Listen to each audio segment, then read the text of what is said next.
This episode is brought to you by Squarespace, the all-in-one platform to build a beautiful website and grow your brand. And how do you know about that? You read it in that precious book? Is that a Bible, Potter? It's just like, if you love our Sunshine and Rainbows episodes where we're happy and praising everything, go find one of those episodes. This ain't it. In your dreams. This is another example of her magic love will change him. It's literally one scene to the next. He's a huge jerk, huge jerk, huge jerk, huge jerk, question mark, and he's great.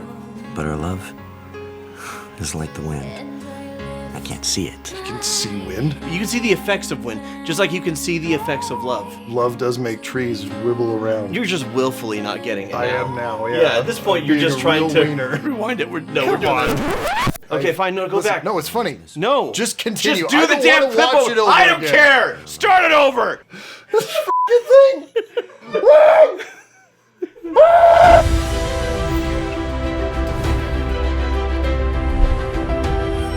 Hello and welcome to Cinema Therapy. I'm Alan Seawright, a professional filmmaker who needs therapy. I'm joined by my co-host. Jonathan Decker, licensed therapist who loves movies and healthy relationships. Well, I've got a doozy for you then. I'm going to have you react to a film. And the thesis of this film is, what if you replaced a manic pixie dream girl with a Christian pixie dead girl? Oh, It's a walk to remember. okay, so it's gonna be one of those episodes. Hey, if you love our Sunshine and Rainbows episodes where we're happy and praising everything, go find one of those episodes. This ain't it. So I will have positive things to say about the relationship while you have negative things to say about the movie. You'll also have negative things to say about the relationship. Let's do this. Okay. This is a bus ride to forget, man. What are we doing? Where's the walk to remember? What was it? Clay Up High? It's like Forrest Gump. Are you stupid or something? Punk rock is as punk rock does, man. Hospital to that rehab place on Oak Street? Is this your idea of small talk or something? Because if it is, your social skills need some work. No one forced him to jump. It's called peer pressure. And how do you know about that? You read it in that precious book? Oh. Please don't pretend like you know me, okay? But I do. I do. We have all the same classes in the same school since kindergarten. Why, you're Jamie Sullivan. Went to the Zach Morris School of Acting. Which isn't exactly the Smarm? Yeah. Okay. XL territory. You have exactly one sweater. You like to look at your feet when you walk. Oh, and yeah, and for fun, you like to tutor on the weekends and hang out with the cool kids from Stars and Twins. Now, how's that sound? Thoroughly predictable? You know he's bad, because the music he listens to has guitars in it. I just imagine the director going, give me more scowl. More? Yep. I want your face to fold in on itself, scowling. That seems to have been the direction. There's going to be a barrage of comments I'm anticipating that we just don't understand the allure of bad boys because we were never teenage girls. And that's fair. And I was a wannabe bad boy. I tried really hard to not be a squeaky clean Mormon kid. what I want to know, is he being a douche to her to attract her, or just because he genuinely doesn't like her? Is this a strategy, or does he just hate everything? I think he hates everything at this point. I think he later makes a turn that is inexplicable. Yeah, okay, so... Because the plot told him to. This is another example of the guy is terrible, but her magic love will change him and bring out the good in him. My magic sex will fix broken boy. Which is, don't get me wrong, an incredibly satisfying narrative trope. There's a reason why we see it over and over and over again. Yeah. And maybe some of you who love stories like this can speak to why that's powerful and why that speaks to you.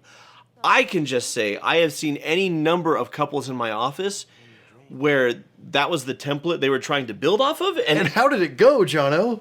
No bueno. Like, really, really bad. Okay. Like, atrociously bad. I think it's curious, and I know this is the point the film is trying to make, that he does care, and he is observant, and he truly sees her, and how you can tell is all of the things he's noticed about her all along the way. Yeah. I just have to say, it's not realistic, because I've met 1,000 teens like this. I worked with at-risk teenagers. The ones who are this big of jerks to other people don't pay attention to other people because they don't care. Right. And if they care, they don't treat other They people don't treat this way. other people like jerks. It's inconsistent. It is inconsistent. Or is it that he's just noticing things on the surface? Because he's noticing all the external signs. I mean, the most internal he gets is you always look at your feet when you walk, which is an external indicator of internal emotion. Maybe. Yeah, but you're all about serving others. You're reading that pathetic little book. He is like Draco Malfoying his way through this. Pretty much. He's like, is that a Bible, Potter? It's just like really just spits everything out. Hey, have you all seen our cinema therapy website? I have, and it was so easy to build and customize using today's sponsor, the Squarespace. Squarespace has tons of templates and layouts to choose from with their new guided design system, Squarespace Blueprint. So once we found a template that worked well as a starting point for us, It was so easy to customize. way easier than turning your classic bad boy into a good guy. You can't change him. Walk away. They have built-in visual design tools so we can make it our own unique brand and style. Ooh, as stylish as Jamie's sweaters. Even more stylish, if you can believe that. Hard to believe, Squarespace has optimized SEO tools to help you show up more often and to more people in searches. You can also connect your social and multimedia accounts so that your website can function as a hub for everything that you do. Like how ours is linked to our YouTube, our Patreon, our merch stores, and the more stuff that we have. They also offer client invoicing Flexible customer payments. and custom merch so you can grow your brand and company. So whether you need to build a website for your line of telescope building tutorials, Or your new line of cardigans. or to promote your student-written musical with oddly inappropriately themed pop songs, Squarespace will work for you and you won't have to spend months building a website. check out squarespace.com for a free trial, and when you're ready to launch, Go to squarespace.com/cinematherapy and use code cinematherapy to save 10% off your first purchase of a website or domain. Oh my goodness. See, this is what I love about early spring. Where those legs been hiding all winter. She's trashy. Well, if it isn't the Virgin Mary. Oh, dude, here comes your leading lady. I knew all sorts of jerks in high school. none of them were remotely like this. None of them talked like this, acted like this. In your dreams.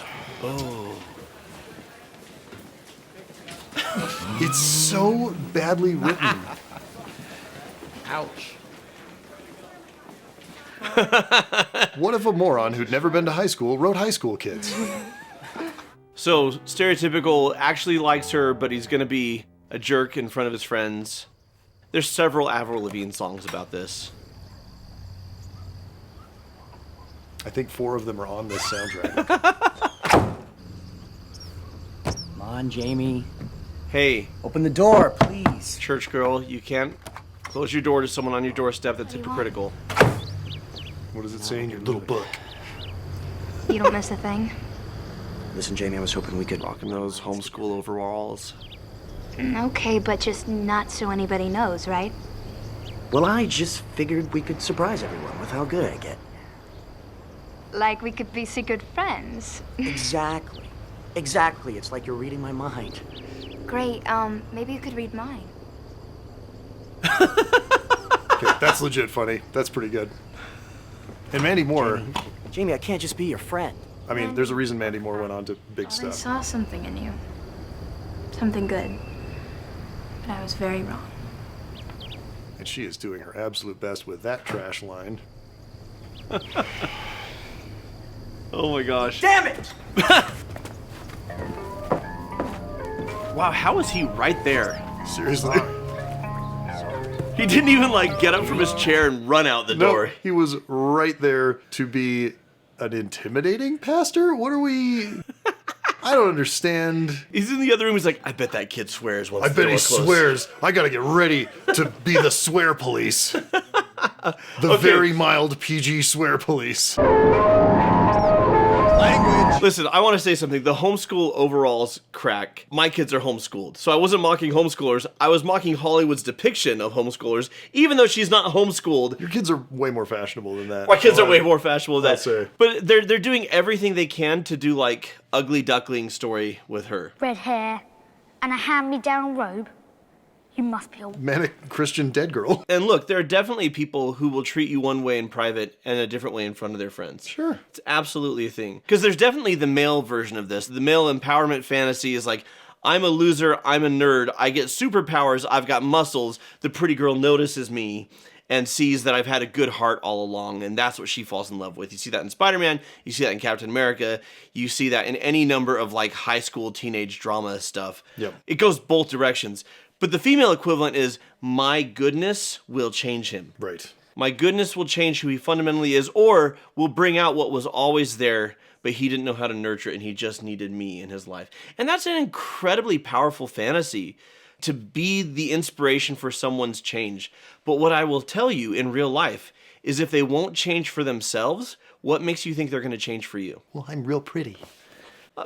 Yeah. I mean, Mandy Moore is really pretty. I'm not saying she's not. Oh my gosh. She does kind of look like a zombie. It's because she's sick, Alan. I know she has leukemia. Blah. Jamie, I'm trying here, okay? Maybe I miss spending time with you. Maybe you inspire me. He's so good at lying and flattering. Which part? All of it. Well, it's not. Prove it. I do love that she's got sass. Yeah. That's something that he missed out when he was originally, judging her. She's got some fire to her. You don't know the first thing about being someone's friend. I don't want to just be your friend. You don't know what you want. Neither do you. Okay, maybe you're just too scared that someone might actually want to be with you. And why would that scare me? Because then you wouldn't be able to hide behind your books, your Focus. freaking telescope. Focus. Or your There we go. faith. No. The real reason why you're scared is because you want to be with me too.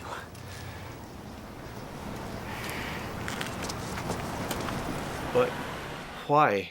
Yeah, she played really well that was true. Why the is it true?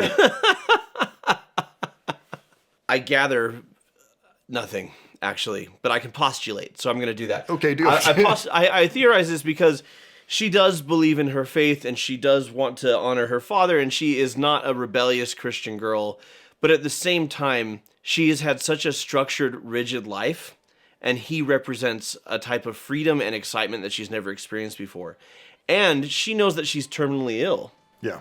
And so maybe he represents actually living. The thing is, I think she's scared to go with it because he might be a little too much. I think secretly deep down, she is like, this is a sinner and I can punish him by making him fall in love with me and then dying.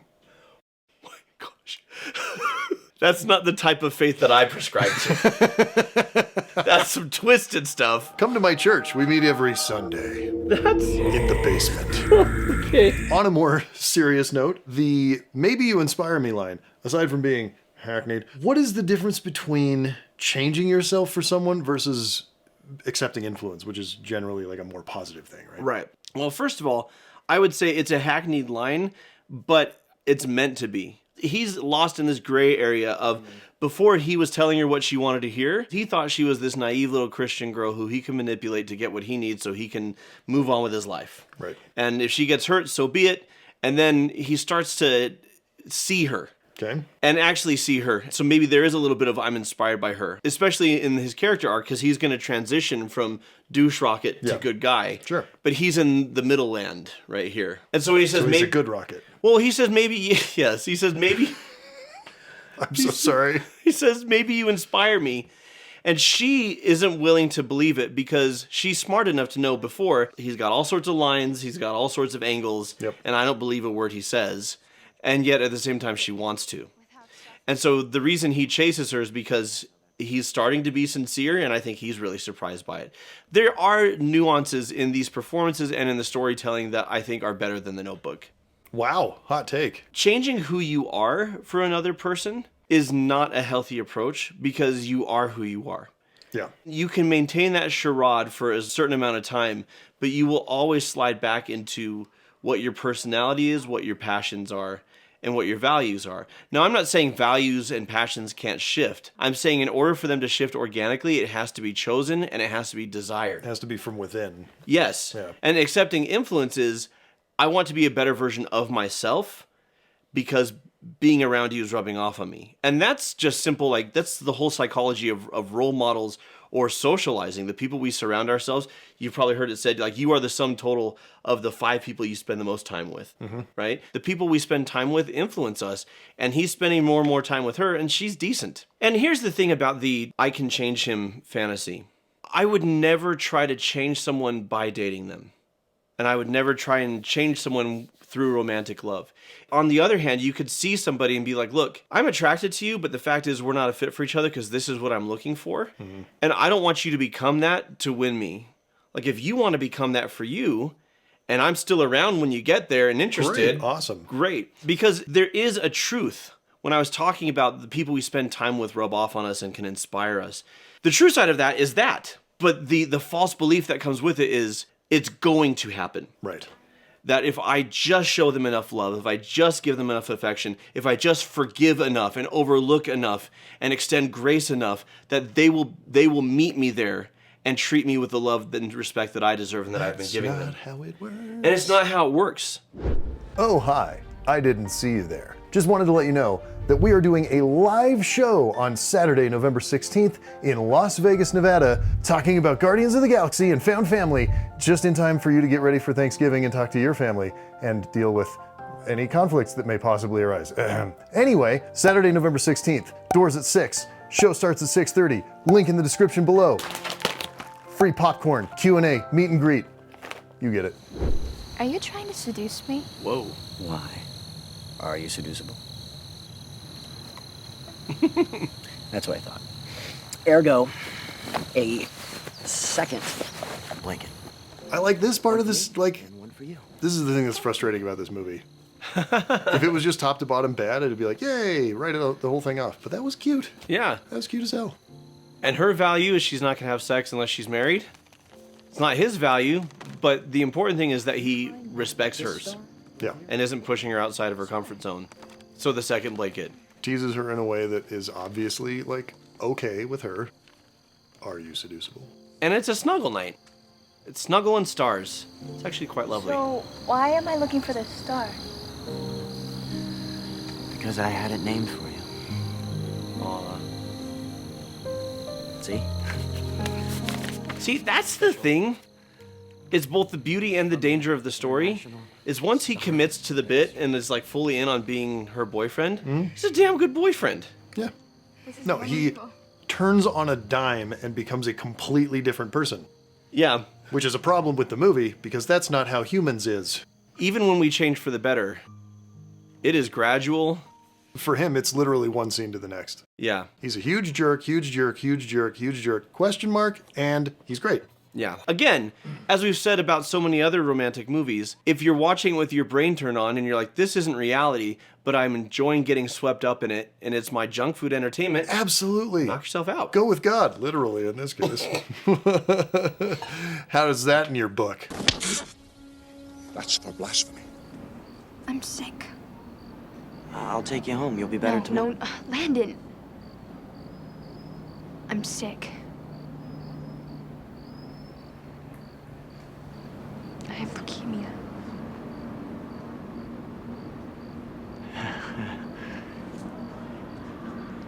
No. You're 18. You're perfect. No. I found out 2 years ago, and I've stopped responding to treatments.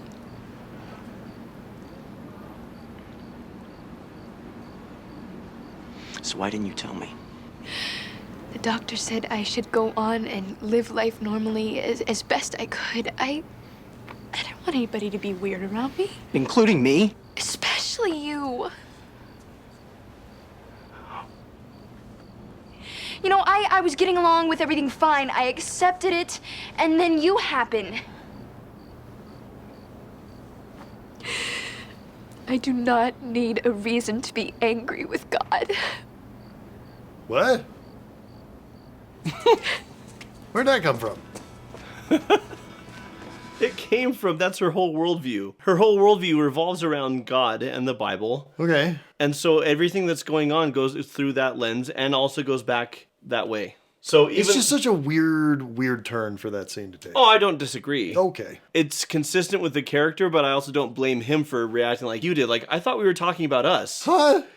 Who now? Why are you bringing in another man that I can't even compete with? Seriously. But I mean, the big question is not why bring God into this conversation. The big question is, was it right to withhold information? I'm going to guess you say no. And if it wasn't, Was it right to tell him now? I think it's always, if you're in a relationship with somebody, it's always right to tell the truth. That's informed consent. That's respect. We all need to know and be on the same page with what's going on. I also think it's entirely human and understandable that she doesn't. Sure, yeah. For the reasons that she describes in this scene. Especially someone who is younger. Like, I struggled with hiding things that I thought would disappoint people well into my late 30s. Me too. I'm not gonna judge her for it. I'm just saying I have enough life experience now to be like, yeah, just tell the truth. Because what's gonna happen if she tells the truth up front? They might not date. And they might be deprived of this beautiful experience that they have of falling in love and getting married and having this time together, and she inspires him to be better. And then how would he go to medical school? Yeah, but shut up.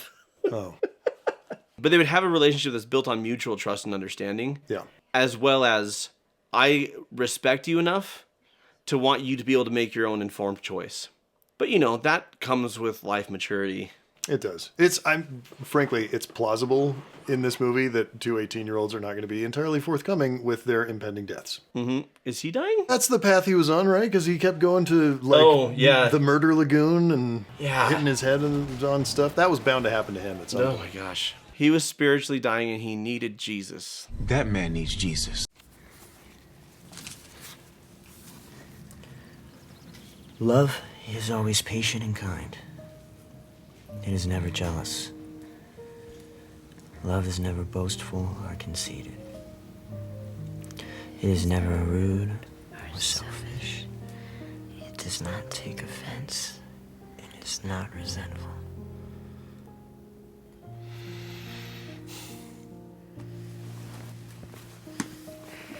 I figured out why I like it. Why I get sucked into it. You know what I figured out today? I'll tell you in a second. Maybe God has a bigger plan for me than I had for myself.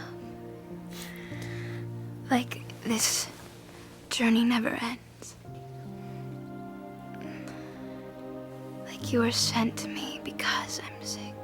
It's like we're all interconnected, man. So something I like about this film is it treats her beliefs with respect because it's part of her, not because the film itself has an agenda to... It's not like, join the Jesus group. It's not pushing religion, but it features a religious character, and it's not like, isn't she a zealot? Isn't she crazy? It's like, look how much this means to her, right? And is formative of who she is. And I love that he sees that in her, and he loves it in her, even if he's not on board himself. Yeah, we never see that he's like becomes churchy boy after this. But it is something that's like, to see somebody and to love somebody is not to change who they are so that you can love them. Is to say, this is you and I accept and embrace it, even if it's not me. And I think that's beautiful. I also just am a sucker for people being nice to each other and kind to each other. Especially, we've seen so many romantic movies where they're awful to each other until like the last 15 minutes. And he's awful to her for about 25 minutes. True. But then the rest of the movie, there's a real sweetness and a gentility to it. So even though I take issue with like how they got there, I love watching it when it's happening, and I think I'm a sucker for that. Okay. Landon I, Carter, Jamie Elizabeth Sullivan, do solemnly swear. do solemnly swear to take Jamie. Oh, stop with the crossfades. It's too much. So funny. The only reason I included this is because... Whoa! The speed on this!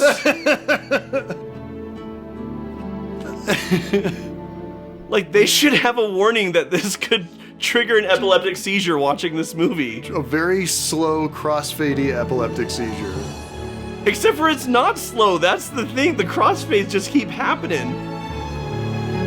Jamie and I had a perfect summer together. With more love than lots of people know in a lifetime. Yes, tell us. Don't show us. With her unfailing faith. Why would we want to see any of that when we could talk about it while looking at trees? Fuck you, movie.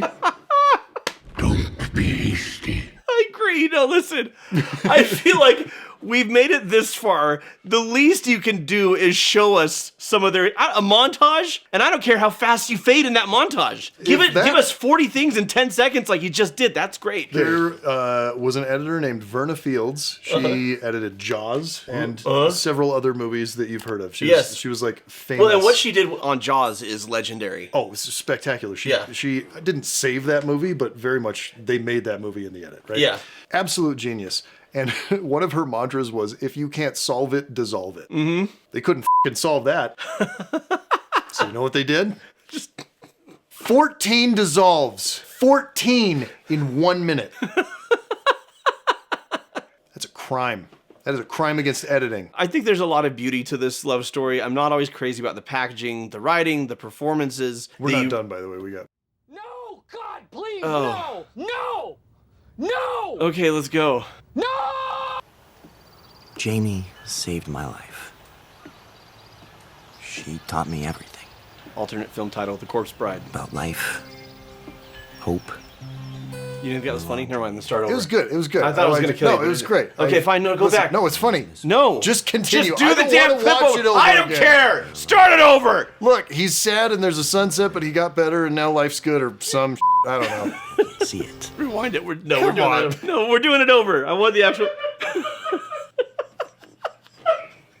This f***ing thing! Jamie saved my life. Love that sweater. She taught me everything. She didn't know. Yeah, no, she did. About life. Did she? Hope. Yes. And the long journey ahead. This is actually a valid point he's making. Okay. I'll always miss her. Excited to hear you explain it to me. But her love is like the wind. I can't see it, but I can feel it. You can see wind? Look at trees. He says you can't see wind. Oh, you can see the effects of wind, just like you can see the effects of love. Love does make trees wibble around. No, you're just willfully not getting it. I am now, yeah. Yeah, at this point you're just trying to wiener. No, I do think there's beauty in the lives that touch our lives and the things 100%. that we learn and grow from. Like, I know we're having fun. And listen, honestly, that whole scene, fine. It's fine. Like, it's beautifully shot. The lovely sunset, like, it's hard to screw that up, frankly, but like, it's well done. The lines that he's saying in voiceover are fine. Yeah. They're not bad. I'm just mad because I'm a grumpy old man.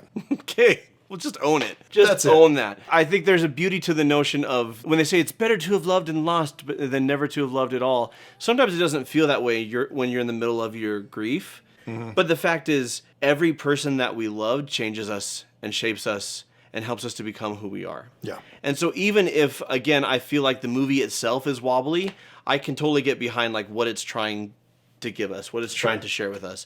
And it's beautiful, and I'm also glad we got to see Mandy Moore in better movies. I agree. The message is great. The relationship is... healthier than The Notebook. Than The Notebook. There we go. Yeah. So step up from The Notebook. Step down in terms of film quality. So until next time, I, Alan Seawright. I, Jonathan Decker. Do solemnly swear to take Jonathan Decker. Do take upon me Alan Seawright. As my lawfully YouTubed co-host. As my inferior in every way but height. Until I find a better co-host. Who's actually made real movies. Or decide to do something that I enjoy with my life. Until we both get canceled. Or become completely irrelevant. 6 months from now. Amen. And... watch movies! We want to thank our patrons for supporting us and for getting extended director's cuts ad-free and a bunch of other awesome stuff over at Cinema Therapy Studios on Patreon. People like Santa Schloblum, Schloblum, Adam Kroll_K, La Prince Conyers, Sammy Gajardo. Oh, muy bien. Excelente. Muy guapo. Un camino para recordar. Sí. Una película horrible.